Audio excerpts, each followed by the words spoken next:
तो दोस्तों दी विचर बेस्ड है दी विचर नाम की बुक सीरीज पर, जिसके तहत हमें कहानी देखने को मिलती है एक ऐसे विचर की जिसके पास अलग अलग एबिलिटीज, अलग अलग पावर है। इस पावर से वो बड़े बड़े मॉन्स्टर्स का हंट करता है। विचर को जिम्मेदारी मिलती है प्रिंसेस की रक्षा की।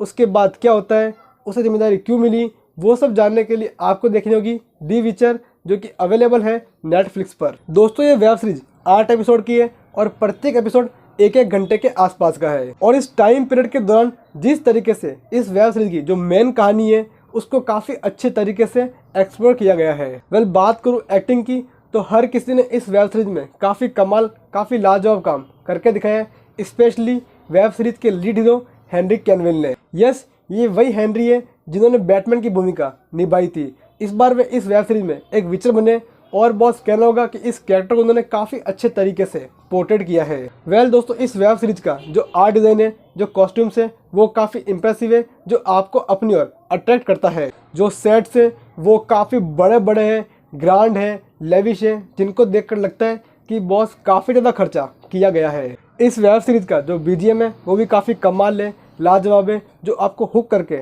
रखता है और आपके थ्रिल को, आपके एक्साइटमेंट को बनाए रखता है। एक्शन सीन भी इस वेब सीरीज के काफ़ी लाजवाब है, काफ़ी कमाल है, जो कि आपको एक अलग फ्रेशनेस फील करवाते हैं। दोस्तों इसके अलावा इसका जो VFX है, जो CGI है, वो भी काफ़ी डिसेंट है। जिस तरीके से विचर्स की दुनिया को दिखाया गया है, उसे एक्सप्लोर किया गया है, वो काफ़ी अच्छा लगता है। अब दोस्तों बात करो इस वेब सीरीज की प्रॉब्लम्स की, तो देखो दोस्तों ये बात काफ़ी अच्छी है कि इस वेब सीरीज की जो मेन कहानी है उसे काफ़ी अच्छे तरीके से दिखाया है। लेकिन बॉस कहना होगा कि इस वेब सीरीज के जो कैरेक्टर्स हैं उनको यहाँ पर ठीक तरीके से दिखाया नहीं है। आई गेस इस वेब सीरीज के जो क्रिएटर हैं उन्होंने खुद ने ये मान लिया कि इसके जो कैरेक्टर्स हैं वो ऑडियंस को पता है।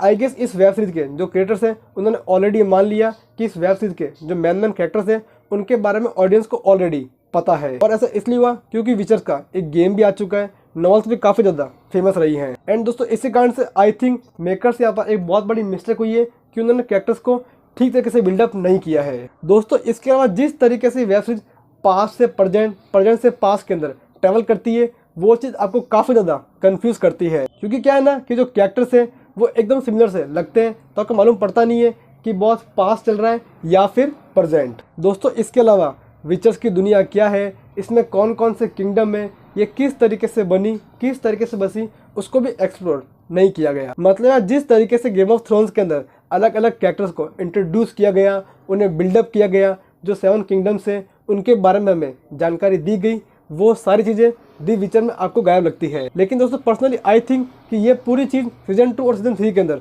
एक्सप्लेन की जाएगी कि किस तरीके से विचर्स की दुनिया बनी है, कौन कौन से किंगडम है और वो किस तरीके से इनके अंदर रहते हैं। इसके बावजूद अगर आपको दी विचर समझ में नहीं आ रही है और आप चाह रहे हैं कि मैं इसकी एंडिंग को एक्सप्लेन करूं, तो प्लीज़ कमेंट कीजिए। पर्सनली आई फील कि जिस तरीके से गेम ऑफ थ्रोन का पूरा यूनिवर्स बना है, उसी तरीके से दी विचर का भी पूरा यूनिवर्स बन सकता है। और बात करूं दी विचर की, तो दी विचर का पहला सीजन डिसेंट है। इस वेब सीरीज के कई सारे एलिमेंट्स ऐसे हैं जो कि इस वेब सीरीज को देखने लायक बनाते हैं। लेकिन हाँ, ये वेब सीरीज कॉम्प्लेक्स है, तो जो विचर्स की दुनिया से फैमिलियर नहीं है उनको ये वेब सीरीज कुछ खास समझ में आएगी नहीं। हाँ, अगर डिटेलिंग अच्छी होती, कैरेक्टर डेवलपमेंट अच्छा होता, तो ये वेब सीरीज और भी अच्छी बन जाती। तो दोस्तों ओवरऑल हर चीज़ को देखते हुए, नापते हुए, तोलते हुए, समझते हुए मैं दे रहा हूँ दी विचर को 7.5 आउट ऑफ 10। तो दोस्तों तो मेरा रिव्यू नेटफ्लिक्स की नई वेब सीरीज दी विचर के सीजन 1 पर। उम्मीद करता हूँ कि आपको ये वीडियो अच्छा लगा होगा। तो यार प्लीज़ वीडियो को लाइक करो, शेयर करो, चैनल को सब्सक्राइब करो, साथ ही बेल आइकन पर हिट करो।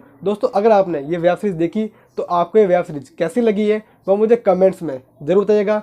एंड दोस्तों अगर आपने वेब सीरीज अब तक देखी नहीं है तो बॉस नेटफ्लिक्स ऑन करो, इस वेब सीरीज को देख लो, क्योंकि ये वेब सीरीज हिंदी के अंदर भी अवेलेबल है। तो दोस्तों फिलहाल के इस वीडियो में इतना ही, फिर मिलेंगे किसी और के साथ। तब तक के लिए खम्मा गणी, हैव अ गुड डे।